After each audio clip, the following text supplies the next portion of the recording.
ரெண்டாவது கொஸ்டின் பாருங்கள். 9 மணி 10 நிமிடங்கள் என்ற நேரத்தில் பெரிய முள்ளுக்கும் சிறிய முள்ளுக்கும் இடையே உள்ள கோணத்தை காண்க. ஃபஸ்ட்டு வந்து கிளாக் போட்டுங்க. இப்போ வந்து டைம் என்ன கொடுத்துருக்காங்க பாருங்கள். 9 மணி 10 நிமிடங்கள். 9 மணி 10 நிமிஷம்னா சின்ன முள் வந்து பார்த்தீங்கன்னா 9க்கு நேராக இருக்கும். அதாவது அக்யூரேட்டாக வந்து 9க்கு நேராக இருக்காது, 9க்கு தள்ளி தான் இருக்கும். இப்போ வந்து பார்த்தீங்கன்னா பெரிய முள் வந்து பார்த்தீங்கன்னா 2க்கு நேராக இருக்கும். இப்போ வந்து பார்த்தீங்கன்னா இந்த சின்ன முள்ளுக்கும் பெரிய முள்ளுக்கும் இடைப்பட்ட கோணத்தை கேட்டிருக்காங்க. இது எப்படி கால்குலேட் பண்ணலாம்னு நான் சொல்லியிருக்கேன். இப்போ வந்து பார்த்தீங்கன்னா இந்த நம்பருக்கும் இந்த நம்பருக்கு இடைப்பட்ட கோணம் வந்து பார்த்தீங்கன்னா 30 டிகிரி சொல்லியிருக்கேன். அதே மாதிரி ஒவ்வொரு நம்பருக்கும் 30 டிகிரி வரும். இப்போ வந்து பாருங்கள், 2லேருந்து 1 வரைக்கும் 30 டிகிரி, 1லேருந்து 12 வரைக்கும் 30 டிகிரி, 11 to 12 30 டிகிரி, 10 to 11 இது ஒரு 30 டிகிரி. ஆனால் வந்து பார்த்தீங்கன்னா இங்கே வந்து சிறிய முள் வந்து பார்த்தீங்கன்னா 9க்கு நேராக இருக்காது. கொஞ்சம் தூரம் வந்து நகர்ந்துட்டு இருக்கும். ஏன்னா 10 நிமிஷம் போனதுனால சிறிய முள் கொஞ்சம் தூரம் நகர்ந்துருக்கும்.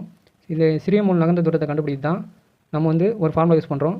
அதாவது x/2 சிறிய முள் நகர்ந்த தூரத்தை கண்டுபிடித்து தான் x/2.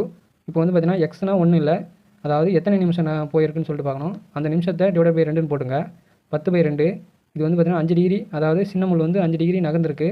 அதாவது 9லேருந்து 5 டிகிரி நகர்ந்துருக்கு. அப்போ மொத்தமாக வந்து பார்த்தீங்கன்னா 30 டிகிரி. அப்போது 30 டிகிரியில் 5 டிகிரி போச்சிங்கன்னா மீதி 25 டிகிரி இருக்குது. நம்ம அதாவது 9 10க்குள்ளே பெரிய முள்ளும் சிறிய முள்ளும் இடைப்பட்ட கோணம் தான் கேட்டிருக்காங்க. அப்போ வந்து இந்த 25 டிகிரி தான் நம்ம எடுக்கணும், ஃபுல்லாக எடுக்கக்கூடாது. அதாவது 10 நிமிஷம் இந்த பெரிய முள் நகர்ந்ததுனால சின்ன முள் வந்து பார்த்திங்கன்னா கொஞ்சம் தூரம் நகர்ந்துருக்கும். அந்த நகர்ந்த தூரம் தான் பார்த்திங்கன்னா 5 டிகிரி. மீதி இருக்குது பார்த்திங்கன்னா 25 டிகிரி.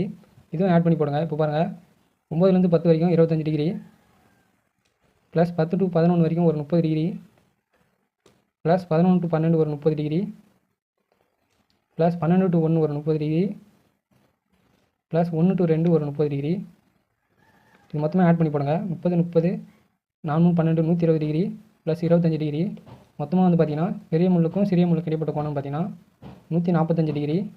இந்த கேள்விக்கான விடைன்னு பார்த்திங்கன்னா 9 மணி 10 நிமிடங்கள் என்ற நேரத்தில் பெரிய முள்ளுக்கும் சிறிய முள்ளுக்கும் இடையே உள்ள கோணம் வந்து பார்த்திங்கன்னா 145 டிகிரி.